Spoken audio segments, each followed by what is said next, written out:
stuff should you ask Grandpa? Let me tell you, Grandpa, Grandma, and even your parents have lived full lives long before you were even in the picture. And you want to hear the stories because sometimes they're pretty juicy. Today I'm going to give you 5 tips to have a blast while you get the scoop. You'll learn things that I bet you never even heard before. And I got to tell you, one of my favorite memories when I was a kid was sitting around a table. It was some holiday, and we're sitting around the table with my dad, my uncle, my grandmother, and cousins, and my brother, stuff like that. And my dad and my uncle start talking about the things that they did when they were a kid that my grandma knew nothing about. And I remember I'm like 8.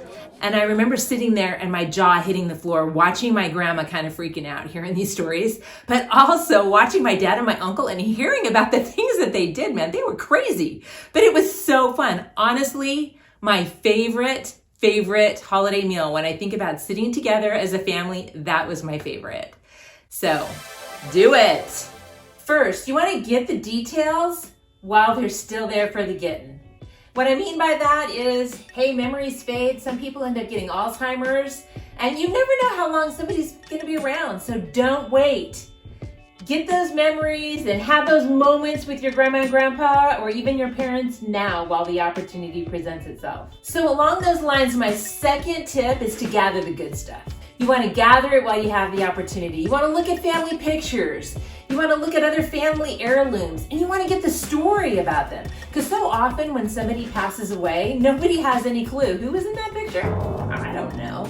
Or they see this really cool watch. Man, this is really cool. Who was that? Whose was that? I don't know.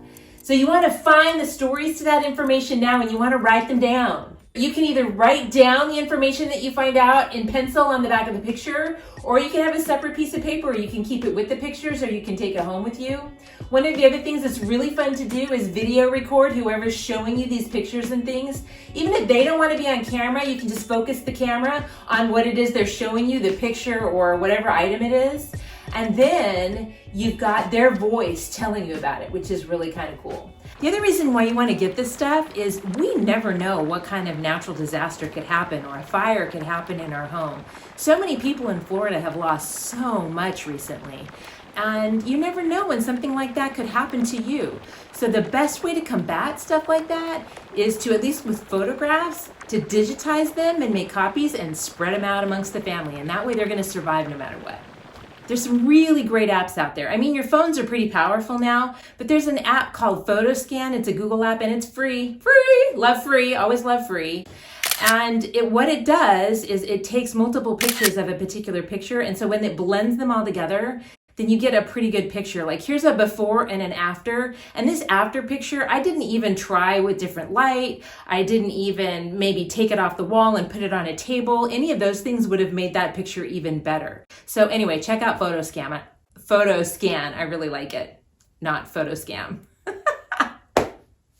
All right, so interviews. Interviews are so much fun. Whether you do it formally or informally, like we did around the dinner table, it doesn't really matter. You just want to do it. The other thing that you can do if you don't have the opportunity to do that with your family members, let's say you live so far away and it's not possible, man, now we can Zoom and everybody's comfortable with it. So like for instance, my dad, he totally was not okay with me video recording our interviews when I would try to sit him down and have him tell me the family stories. He didn't want to be on video. But then after COVID, and he's totally cool with being on video, and you can really easily record a Zoom, no problem. And you can do it for free. You don't have to even pay for a Zoom account. So you've got 40 minutes and you can record it and it's really awesome. So you want to give that a try. My big advice on that one is make the person full screen. Don't do the little tile view because that doesn't make for a good recording.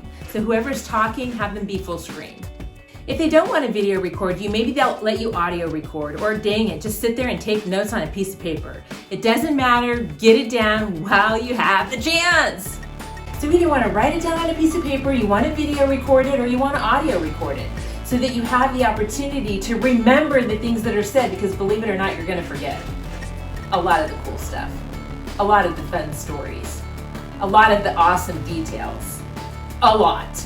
One thing that I do want to add, that when you are recording somebody, certain states have laws about that, and you don't want to violate those laws. So the way that I get around that is when I'm recording anybody, either video or audio, at the beginning, I'll say, hey, I just want to make it clear that you know that I'm recording this and you're okay with that. And then I ask them to verbally say yes. And then that kind of takes care of it for me. So when you're having those interviews, you can have a list of questions, which I'm going to get to in just a minute. But you can also sometimes bring those pictures that we talked about, because pictures will spark memories. And that can be a really fun thing, to have somebody see a picture that they haven't thought about in forever. And all of a sudden it sparks some really cool memories.